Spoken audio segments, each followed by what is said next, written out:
அன்பின் வாழ்த்துக்கள். குறிப்பாக தூத்துக்குடி நேசரத் டயசிஸ் அங்கு உள்ள திருச்சபை பிள்ளைகள் கருத்தாய் ஜெபிக்கக்கூடிய ஒரு நல்ல ஒரு நேரம். அதாவது மேய்ப்பனை வெட்டுவேன் ஆடுகள் சிதறடிக்கப்படும் என்று வேதத்தில் சொல்லப்பட்டிருக்கிறது. அது இயேசு கிறிஸ்துவை பற்றி சொல்லப்படுகிறது. அதைத்தான் இன்றைக்கு நம் கண்காண உள்ள மேய்ப்பர்கள். ஒரு டயசிஸுக்கு ஒரு பிரதான மேய்ப்பர் பேராயர் தான். அப்போ இங்கு தூத்துக்குடியில ஆரம்பத்துல ஜெபச்சந்திரன் என்று ஒரு பேராயர் ஐயா இருந்தாங்க. அவர்கள் வியாகுலப்பட்டு வேதனைப்பட்டு அவர்கள் டிஸ்பீஸ் ஆகி சம்பளம் இல்லாமல் கண்ணீரோடு அவர்கள் வெளியேறினார்கள். அடுத்தாற் போல இப்போ இருக்கிற பேராயர் அவர்களும் தேவ சகைபர் அவர்களும் வேதனையோடு சஞ்சலத்தோடு தன் பதவி காலம் முழுவதையும் கண்ணீரோடு நடத்தினார்கள். இப்பொழுது அவர்கள் சஸ்பெண்ட் செய்யப்பட்டு சம்பளம் இல்லாமல் இருக்கிறார்கள். 2 பேராயர்கள் தூத்துக்குடி நேசரத் டயசிஸ் உருவான பிறகு 2 பேராயருடைய வாழ்க்கை நம் கண் முன் இருக்கிறது. இந்த 2 பேராயர்களும் கண்ணீரோடு இன்று வரைக்கும் இருக்கிறார்கள். 2 பேரும் உயிரோடு இருக்கிறார்கள். 2 பேரையும் நான் நேரில் சந்தித்து அவருடைய பிரச்சனைகள் எல்லாம் கேட்டு அறிந்திருக்கிறேன். ஆகவே என் அன்பு தேவனுடைய பிள்ளைகள் 3வது பேராயரை நாம் தேர்ந்தெடுக்க போகிறோம்.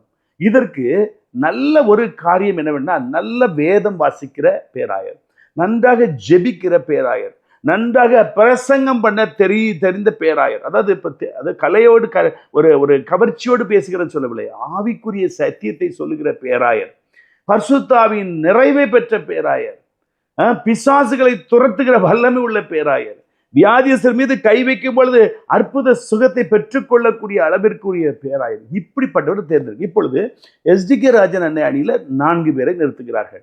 அதே போல டிஎஸ்எஃப் அணியிலையும் 4 பேரை நிறுத்துவார்கள். இது நாம் அறிந்த உண்மை. அதாவது 2 அணிகள் இருக்கிறார்கள். 2 அணி சார்பிலும் 4 பேரை நிறுத்துவார்கள். நாம் ஆன்மீக அணி சார்பில் நான் சீனியாரிட்டி படி நான் நிறுத்த வேண்டும் எடுத்தோம். ஆனால் அது எல்லாம் உளப்படி ஆகிவிட்டது. ஆனால் இப்பொழுது அந்த 4 8 பேர் இப்போ சுயேட்சையாக அணி சாராமல் நிற்கிறார்கள். இதுல யாரை தேர்ந்தெடுக்க வேண்டும்? இதுல நீங்க நல்லா புரிந்து கொள்ள வேண்டியது, இவர்கள் நற்சாட்சி பெற்றவர்களாக இருக்க வேண்டும். பெண்கள் விஷயத்துல, பண விஷயத்துல, இதுல தவறு செய்யாதவர்களை நீங்கள் தேர்ந்தெடுக்க வேண்டும். இதான் நீங்க முக்கியமா பார்க்கணும். முதல்ல பெண்கள் விஷயம், 2வது பணம் சம்பந்தப்பட்ட காரியங்கள்ல கரைபடாதவர்கள், 3வது நன்றாக ஜெபிக்கிற ஜெப வீரர், நன்றாக உபவாசம் இருந்து ஜெபிக்கிறவர்கள், நன்றாக வைராக்கியமா புல்பிட்டில் அடித்து பிரசங்கம் பண்ணக்கூடியவர்கள். இப்படி அவர்கள் வாழ்க்கையிலும் அவர்கள் செயலிலும் இருக்க வேண்டும். இப்படிப்பட்டவர்கள் நாம் தேர்ந்தெடுக்க. இதுல அணி நீங்க பார்க்காதீங்க, அவங்க அந்த அணியா இருக்கட்டும் இந்த அணியா இருக்கட்டும். ஆனா ஜெயிப்பதற்கு ஒரு அணி தேவை. ஏனென்றால் அவர்கள் வாக்குகள் வேண்டும்.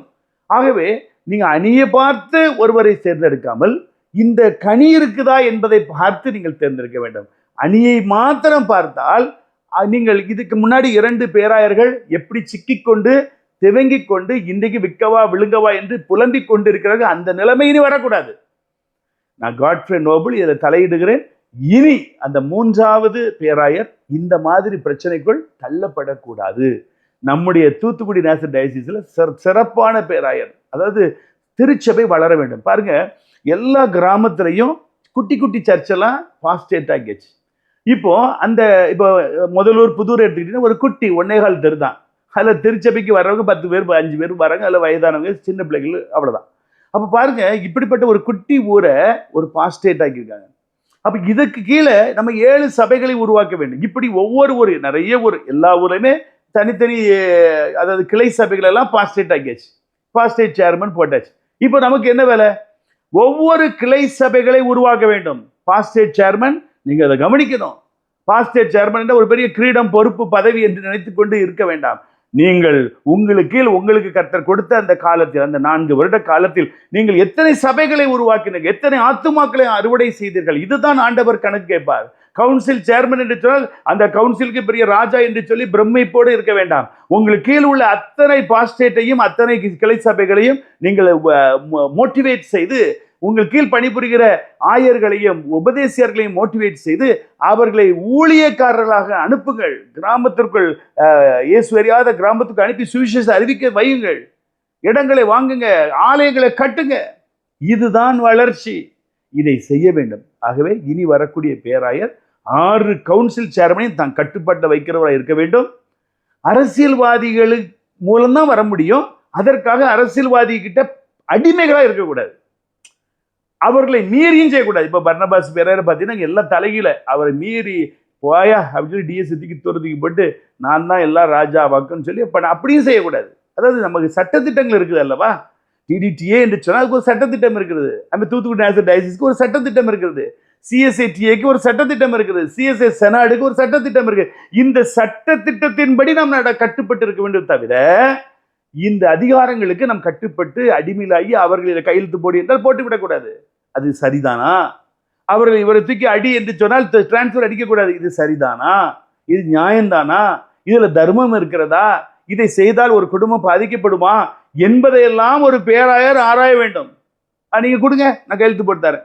என்ன பிஷப் ஆக்கிட்டீங்க, அதனால நீங்க என்ன சொன்னாலும் கையெழுத்து போட்டு தரேன். அப்படி பண்ணினீங்கன்னா இந்த 2 பேராயர் வடிக்கிற கண்ணீரை தான் 3வது பேராயர் வடிப்பீர்கள். அப்படி வரக்கூடாது. நீங்க உங்களை உருவாக்குனவங்களை அதுக்காக நன்றி மறக்க சொல்லல. உங்களை உருவாக்குற அணிக்காரங்களை நீங்க நன்றி மறக்க சொல்ல, அது தப்பு. நீங்க நன்றி மறக்க கூடாது, துரோகியாவும் மாறக்கூடாது, நன்றி எழுதல நீங்க மறக்கவும் கூடாது. நீங்க உங்களை உருவாக்கிய அணி தலைவர்களுக்கு நீங்க விசுவாசத்தோடு நன்றி விடுங்க. ஆனால் அவர்கள் சொல்வதற்கெல்லாம் தலையாட்டி அடிமையாகவும் இருக்கக்கூடாது. நியாயம் தர்மம் பார்க்க வேண்டும் அல்லவா? ஒரு பேராயர் என்றால் அந்த மாவட்டத்துக்கு ஒரு ராஜா போல. அப்ப நியாயத்தை தேடி ஜனங்கள் வருவார்கள் ராஜா கிட்ட. அப்ப பேராயர் மக்களை அணுகக்கூடிய இடத்தில் இருக்க வேண்டும். அட்லீஸ்ட் ஒரு மாதத்துக்கு ஒரு முறையாவது உங்களை தேடி வருகிறவர்களை நீங்கள் அணுக வேண்டும். அவர்கள் குறைகளை கேட்க வேண்டும். அதை உடனடியாக நீங்கள் சரி செய்து கொடுக்க வேண்டும். அதுதான் பிரதான மேய்ப்பன் பேராயர். இதெல்லாம் நீங்க செய்யக்கூடியவர்களாக இருக்க வேண்டும். இப்படிப்பட்ட ஒரு நல்ல தேவ மனிதரை நான் மனதில் வைத்திருக்கிறேன். அதை அநேகர் அதை சொல்லிக் கொண்டு இருக்கிறார்கள். எனக்கு அது வியப்பாக இருக்கிறது. நான் ஏற்கனவே ஒருவரை மனதில் வைத்தவரை வெளியே சொல்லவும் இல்லை. ஒரு சில 2 நண்பர்கள் இப்பொழுது ரீசெண்டாக தான் நான் சொல்லியிருக்கிறேன். ஆகவே அது இப்பொழுது நான் சொல்ல விரும்பவில்லை. கர்த்தர் அவருக்கு சித்தமானவளை கொண்டு வரட்டும். நாம் ஒரு குறிப்பிட்ட மனிதரை இவர்தான் வர வேண்டும் என்று ப்ரமோட் செய்வதற்கு நாம ஏஜென்சி கிடையாது. ஆண்டவர்கிட்ட ஜெபம் பண்ணுவோம். ஆண்டவர் பகுத்தறிவை கொடுத்திருக்கிறார். பரிசுத்த ஆவியை நிறைவோடு நீங்கள் ஜெபிங்க. விசேஷமாக பெண்கள், வாலிப பிள்ளைகள், வாலிப சகோதரர்கள் அதிகமாக நீங்க ஜெபிங்க. வயதானவர்கள் ஜெபிங்க. இந்த முறை சக்சஸ் ஆகணும். அருமையான ஒரு பேராயர். அவர் ரிட்டையர்ட் ஆகும் வரைக்கும் ஒரு குறை இல்லாமல், அவரும் சஞ்சலப்படாமல், அவரும் கண்ணீர் வெடிக்காமல், மக்களையும் கண்ணீர் வெடிக்க வைக்காமல், நல்ல அன்போடு, பாசத்தோடு, நிர்வாக திறமையோடு, அத்தாரிட்டி வேண்டும். அது மோதிரத்தை மாட்டி செங்கோலை கையில கொடுத்தாச்சுன்னா அப்புறம் பணிஞ்ச மாடுமே இருக்கக்கூடாது. அத்தாரிட்டி. ஒரு ஆர்டர் கொடுக்கக்கூடிய இடத்துல இருக்கிறீங்க. அத்தாரிட்டி. அந்த ஆர்டரை மிஸ்யூஸ் பண்ணக்கூடாது. அதற்காக ஏற்றி விட்ட ஏணியை கீழே தள்ளி விடக்கூடாது, துரோகம் பண்ணக்கூடாது. இதை நீங்க மைண்ட்ல வச்சுக்கணும். உங்களை ஏற்றி விட்ட ஏணி ஏதாவது ஒரு அணியா இருக்கும். அந்த ஏணியை கீழே தள்ளி விட்டா துரோகம். அந்த துரோகத்தை நீங்க செய்யவே கூடாது. உங்க பிள்ளைகளுக்கு சாபத்தை கொண்டு வரும். அதே போல நம்மளை ஏற்றி பிஷப் ஆக்கிட்டாங்களே அப்படின்னு சொல்லி மொத்த கொத்தடிமையாவும் ஆகக்கூடாது. அவர்கள் சொல்கிற நல்ல காரியங்களுக்கு நீங்க செய்தி கொடுக்க வேண்டும். சில காரியங்களை உங்க அணியில உள்ள போட்டியில அதை அப்படி செய்யணும், இதை இப்படி செய்யணும், அந்த அணிக்காரங்க அதனால இவங்களுக்கு பனிஷ்மெண்ட் எப்படி கொடுக்குன்னு சொல்லும்போது நீங்கள் அதில் விவேகமாய் நடக்க வேண்டும். அதுல ஆண்டவர்கிட்ட ஜெபித்து அவர் சொல்றபடிதான் நீங்க செய்ய வேண்டும். அவர் என்ன சொல்கிறாரோ அதுதான் நீங்க செய்யணும். சரி, நம்மளை பிஷப் ஆக்கிட்டாங்க, அதனால இவங்க என்ன சொன்னாலும் சரி. அப்போ என்ன நடக்கும்னா, உங்களால பாதிக்கப்பட்டவங்க கண்ணீர் வடிப்பாங்க அல்லவா? அந்த கண்ணீர் தான் உங்களையும் சும்மா விடாது, உங்க பிள்ளைகளையும் சும்மா விடாது. இதுதான் சாபம். நீங்க பிஷப் ஆகிட்டாங்கிறதுக்காக அவங்க சொல்லலாம் கையெழுத்து போட்டீங்கன்னா என்ன ஆகும்? ஒரு குடும்பம் கண்ணீர் வடிக்கும். அந்த கண்ணீர் தேவ சமூகத்துல போய் நிற்கும். அப்பொழுது அவர்கள் வடிக்கிற கண்ணீர் உங்களுக்கு சாபமாக மாறும். ஆகவே உருவாக்கினவர்களுக்கு நீங்க நன்றி செலுத்துங்க. எல்லாவற்றுக்கும் மேலாக தேவனுக்கு நீங்க நன்றி செலுத்துங்க. உருவாக்கினவர்களை, ஏற்றி விட்டவர்களை நீங்கள் உதறி தள்ளி விடாதீர்கள். அவர்கள் சொல்கிற நியாயமான கருத்துக்களுக்கு நீங்கள் ஒத்துழைப்பு கொடுங்கள். அநியாயமான ஒரு காரியமாக இருந்தால் அதற்கு நோ என்று சொல்ல வேண்டும். இதுதான் அத்தாரிட்டி.